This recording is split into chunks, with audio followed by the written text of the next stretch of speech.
शुरू अल्लाह के नाम से जो बड़ा मेहरबान निहायत रहम वाला है। आइए चलते हैं आज की कहानी की जानिब।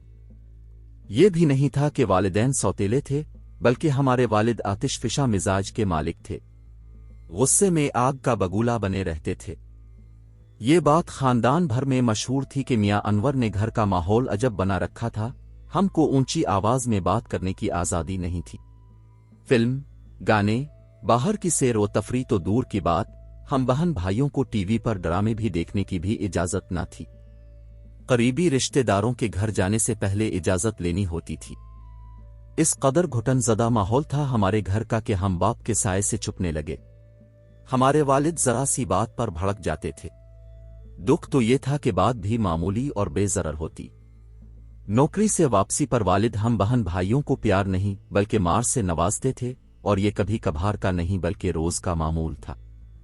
हफ्ते में 4 दिन तो उनका मिजाज खराब रहता, और खराब मिजाज में वो बेटी बेटे की तफरीक किए बगैर गालम गलोह करते कि शायद ऐसी गालियां कोठे वाली औरत को भी ना पड़ती।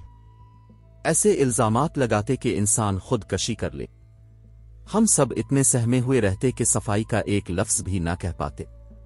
ईदैन, शब बारात, 14 अगस्त पर हमारे रिश्तेदारों के घरों में खुशियां, रौनक, गहमा गहमी होती थी, जबकि हमारे घर मौत का सन्नाटा होता था।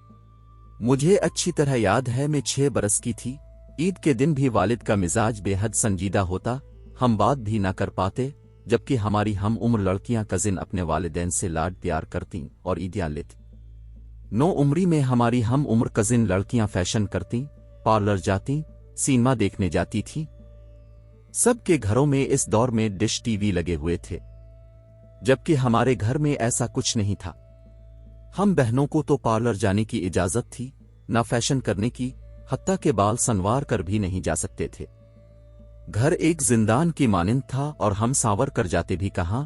हमको शादी ब्याह के मौके पर भी किसी रिश्तेदार के घर ना जाने देते। ईदैन पर किसी के घर ना जाते। इस वजह से हम बच्चियां अपने घरों में मैली कुचैली सी रहा करती थीं। होना तो ये चाहिए था कि खानदान के बुजुर्ग वालिद को समझाते और हमारी मदद करते, उल्टा खानदान वाले हमसे नफरत करने लगे। हमारे घर आना कोई पसंद ना करता।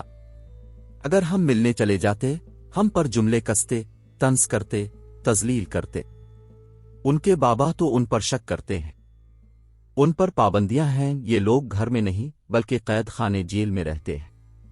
ये अल्फाज हमारी कजिन जब क्लास फेलोज के सामने इस्तेमाल करती, हम बहनें शर्म से पानी पानी हो जाती थीं। इतना भी न कह पाती ये न कहो, हमारे मुंह में तो जैसे जबान ही ना थी। घर आकर अलबत्ता खूब रोती थीं।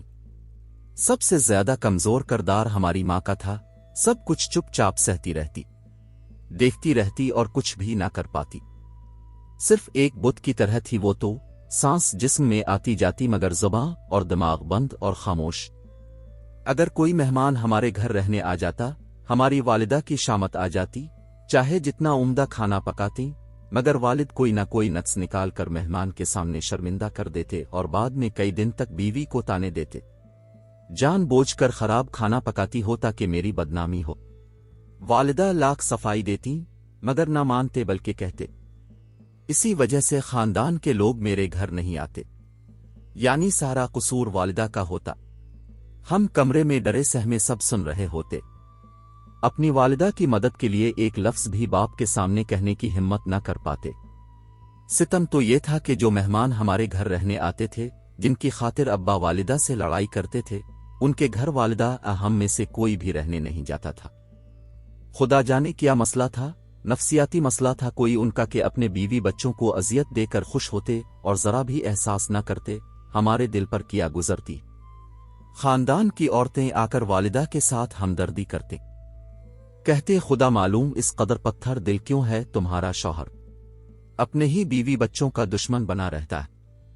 बीवी बच्चों का खून खुश्क कर रखा है, बच्चे जवान हो रहे हैं, इस कदर सख्ती और थकन अच्छी नहीं होती। बच्चे बागी हो जाएंगे, ऐसे माहौल के बच्चे ही तो घर से भाग जाते हैं। इस कदर खौफजदा घर का माहौल बना रखा है इस आदमी ने, खुदा जाने इसका क्या मामला है। शायद सर में कोई आसेब होगा। घर का माहौल जो भी था, दाल रोटी तो चल रही थी। शायद के अब्बा का मिजाज बाहर भी ऐसा होगा कि हमारी बदबख्ती से इनकी नौकरी खत्म हो गई और वो घर बैठ गए। हमारे चंद घंटे जो सुकून से गुजरते थे वो भी खत्म हो गए। अब वो हर वक्त अपने साबिका मालिक को बुरा भला कहते, बजाय इसके कि और नौकरी ढूंढते या छोटा सा कारोबार ही कर लेते।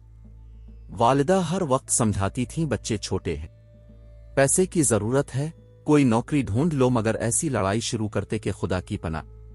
ऊंची आवाज में लड़ते, गालियां देते, बर्तन तोड़ते, इतना खौफ व हरास पैदा कर देते कि हम रोना शुरू कर देते।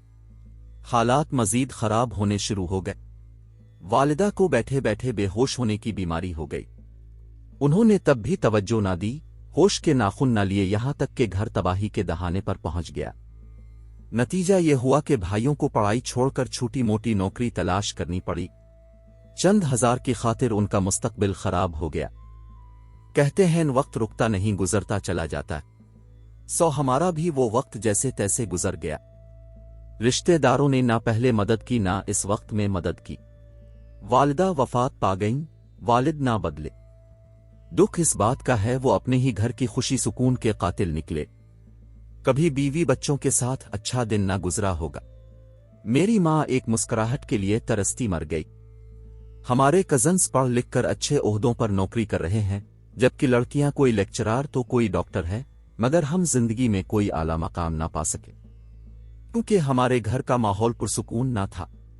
वालिद पढ़ाई पर तवज्जो देते, मदद करते तो आज हम बहन भाई भी अच्छी नौकरी हासिल कर लेते। पढ़ाई अधूरी ना छोड़ते, यही सोचती हूं तो आज भी दुख की आग में जलने लगती हूं। पर अल्लाह का शुक्र अदा करती हूं कि हम गलत रास्तों पर नहीं गए, गलत हरकतों में नहीं पड़े। हमसाए हमारी मिसाल देते हैं कि उनका बाप तो इतना संग दिल जालिम था, बच्चे नहीं बिगड़े, मां जो नेक थी। आज भाई कारोबार करते हैं, अच्छा गुजारा हो रहा है। हम बहनें भी शादीशुदा हो गई हैं, अपने घरों में खुश हैं, लेकिन यह ख्वाहिश दिल से नहीं जाती कि काश हम भी कुछ बन जाते। जब भी बचपन याद आता है, दिल खून के आंसू रोता है। काश वालिद ऐसे ना होते, काश रिश्तेदार ऐसे बेहिस खुद गरज ना होते। बचपन का जमाना जो सुनहरी होता है, अगर माँ बाप नफ्सियाती मरीज हों तो उन बच्चों से उनका बचपन भी रूठ जाता है। जाने ऐसे लोगों को क्यों बच्चों की नेमत अता हो जाती है जो बच्चों के हुकूक को नहीं समझते। खुदा करे ऐसा बाप किसी का ना हो जैसा कि हमारा था। नाजरीन, ऐसी वीडियोस देखने के लिए हमारे चैनल को सब्सक्राइब करें। मुझे दीजिए इजाजत। खुदा हाफिज।